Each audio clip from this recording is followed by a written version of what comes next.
نحمده ونصلي ونسلم على رسوله الكريم أما بعد فأعوذ بالله من الشيطان الرجيم بسم الله الرحمن الرحيم إن الذين كفروا لن تغني عنهم أموالهم ولا أولادهم من الله شيئا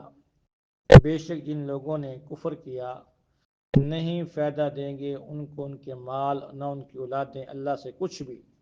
وَأُولَئِكَ هُمْ وَقُودُ النَّارِ وہ ہوں گے ایندھن دوزخ کے۔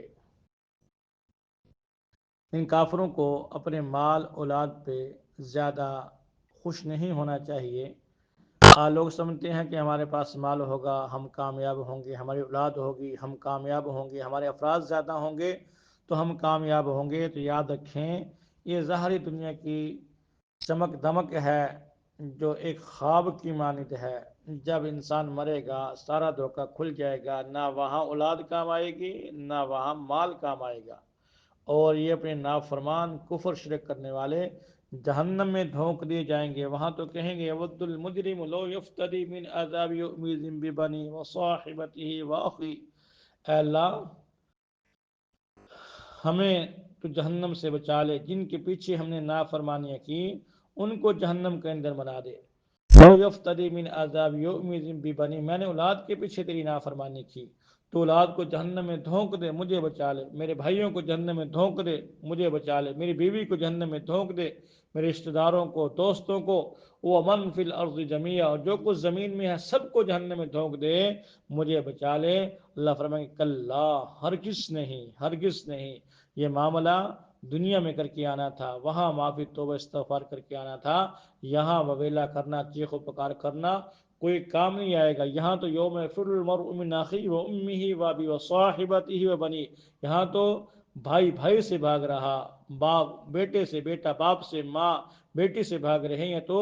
یوم یفر المرء کا بالکل عملی مظاہرہ آپ کے سامنے آ گیا، یہاں کوئی کسی کے کام نہیں آئے گا، جو اعمال وہاں کر کے آئے وہی اسی کا سکہ چلے گا۔ اولئک ھم وقود النار، جو نافرمانی کر کے آئیں گے دوزخ کے اندر بنا دیے جائیں گے۔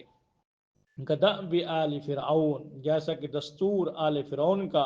والذین من قبلہم، اور جو ان سے پہلے ہیں، بڑے بڑے بادشاہ آئے، بڑے بڑے مالدار آئے، قارون جیسے لوگ آئے،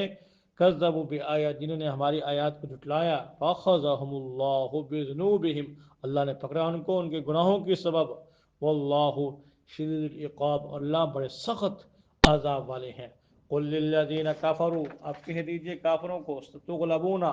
تم مغلوب ہو گئے ان قریب، تحشر، تم کو ڈھانکا جائے گا، تم کو جمع کر کے لے جایا جائے گا الی جہنم، جہنم کی طرف، بئس المہاد، اور جہنم کوئی کھیل تماشا نہیں ہے، بہت برا ٹھکانہ ہے، بہت برا ٹھکانہ ہے۔ تو یہ آج بڑے بڑے کافر جن کے پاس مال اسباب ہیں، مسلمانوں کو انہیں دیکھ کر مرعوب نہیں ہونا چاہیے کہ ان کے پاس تو بڑے مال و اسباب ہے، ان کے پاس تو مال دولت ہے، ان کے پاس تو دنیاوی عیاشی کا بدماشی کا سامان ہے۔ فرمایا یہ چند روزہ کھیل تماشا ہے، 4 دن کی چاندنی، پھر ہمیشہ کی اندھیری رات ان کا مقدر بننے والی ہے۔ یہ ظاہری اسباب ہیں، یہ سائے کی مانند ہے، یہ ختم ہو جانے والے ہیں، اصل چیز ایمان ہے، اعمال ہے۔ اور اس پہ آپ دیکھیے لیلہ شان نے اس کا مظاہرہ تمہاری کھلی آنکھوں سے بھی کروا دیا، قد کان لکم آیۃ فی فئتین التقطا، تحقیق البتہ تمہارے لیے نشانی ہے، ایک نمونہ موجود ہے ان دو جماعتوں میں، التقطا، جو آپس میں لڑی، آپس میں مقابلہ کیا، فئتن تقاتل فی سبیل اللہ، ایک جماعت وہ جو اللہ کے راستے میں جہاد کر رہی تھی، وَأُخْرَىٰ کَافِرَةٌ، اور دوسری جو کافر تھی، يَرَوْنَهُم مِثْلَيْهِمْ، ہر ایک دوسرے کو دیکھ رہا تھا کھلی آنکھوں سے اپنے سے ڈبل۔ وَاللَّهُ يُؤَيِّدُ بِنَصْرِهِ مَن يَشَاءُ، اللہ تائید کرتا ہے اپنی مدد کے ساتھ جس کی چاہتا ہے۔ إِنَّ فِي ذَلِكَ لَعِبْرَةً، بے شک اس میں بہت بڑی عبرت ہے، لِلْأَبْصَارِ، آنکھوں والوں کے لیے، سمجھنے والوں کے لیے اس میں بہت بڑی عبرت ہے۔ یہ غزوہ بدر کی کیفیت کو اس آیت مبارکہ میں بیان کیا گیا، جس میں کفار تقریباً 1000 تھے، اور جن کے پاس 700 اونٹ، 100 گھوڑے اور اس طرح کا بھاری اسلحہ، ہر آدمی اپنے ہتھیار کے ساتھ تھا، اور مسلمان 300 سے کچھ اوپر، جیسے کہا جائے 313 تھے، اور جن کے پاس 70 اونٹ، 2 گھوڑے، 6 زریں 8 تلواریں تھیں، اور کھانے پینے کا سامان بھی کوئی محسوس نظر نہیں آ رہا تھا۔ یہ کون سا مقابلہ کرنے گئے تھے؟ یہ تو ایک قافلے کو روکنے کے لیے گئے تھے۔ تو اللہ شانہ کا مقدر تھا کہ وہاں مقابلہ ہو گیا اور چند نہتے مسلمانوں نے ہزاروں کافروں کو مار بھگایا، اور دنیا نے دیکھا کہ لڑائیاں، جنگ، مقابلہ ہتھیاروں سے نہیں لڑا جاتا، وہ اللہ کی طاقت سے لڑا جاتا ہے۔ تو ایک فریق دوسرے کو کھلی آنکھوں سے دگنا دیکھ رہا تھا، کافر مسلمانوں کو دگنا دیکھ رہے تھے جس سے مرعوب ہو رہے تھے، اور مسلمان کافروں کو ڈبل دیکھ رہے تھے جس سے ان کا اللہ شانہ کی طرف دھیان جا رہا تھا، اللہ کی طرف توجہ بڑھتی جا رہی تھی۔ تو اللہ شانہ نے مدد کی۔ اب بھی اگر مسلمان فضائے بدر پیدا کر لیں تو اللہ شانہ فرشتوں کو بھیج سکتے ہیں۔ تفصیلات آگے چل کے آ رہی ہیں، سورہ انفال کے اندر ہے۔ تو اللہ شانہ نے ان آیات میں غزوہ بدر کی طرف اشارہ کر کے بتلا دیا کہ مسلمانوں، دنیا کے ظاہری اسباب، مال دولت سے پریشان نہیں ہونا، ان سے مرعوب نہیں ہونا، اصل چیز اللہ کی طاقت ہے، اللہ شانہ کی مدد نصرت ہے، اور اللہ کی مدد نصرت اعمال کے ساتھ آتی ہے۔ آج بھی اگر مسلمان وہی ایمان کی قوت پیدا کر لیں، ویسے ہی اعمال کرنا شروع کر دیں، تو اللہ کی طاقت میں کمی نہیں۔ آج بھی اللہ شانہ ویسے ہی مسلمانوں کی مدد فرمائیں گے اور فرما رہے ہیں، اور انشاءاللہ قیامت تک فرماتے رہیں گے۔ ہم دائم میں روزانہ سنتے ہیں کہ کیسے اللہ شانہ مدد فرما رہے ہیں۔ مسلمان نہتے ہوتے ہیں، مجاہدین کے پاس اسلحہ بھی کوئی نہیں ہوتا، کھانے پینے کا سامان بھی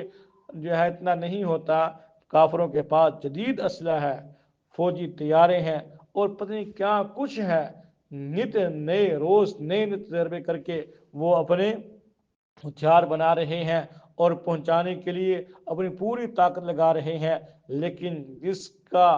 اللہ کے ذات پر بھروسہ ہو اور اس کے ساتھ اللہ کی طاقت ہو، بھلا اس کو کون شکست دے سکتا ہے؟ 313 صحابہ کرام تھے، انہوں نے ہزاروں کافروں کو، آپ آگے صرف بدر ہی نہیں باقی غزوات کے اندر بھی مسلمانوں کی تعداد کم ہے، کفار کی تعداد زیادہ ہے، لیکن مسلمانوں کا اللہ پہ بھروسہ ہے، ان کے ساتھ اللہ کی تائید اور نصرت ہے۔ اللہ شانہ فرشتے بھیج رہے ہیں ان کے ایمان کی بدولت، ان کے اعمال کے صدقے، ان کے ساتھ فرشتے آ کے لڑ رہے ہیں۔ تو آج بھی جو اہل ایمان میدان جہاد میں کھڑے ہوتے ہیں، اللہ کی طاقت پہ ان کو مکمل بھروسہ ہوتا ہے۔ تو جیسے فرشتے پہلے آیا کرتے تھے،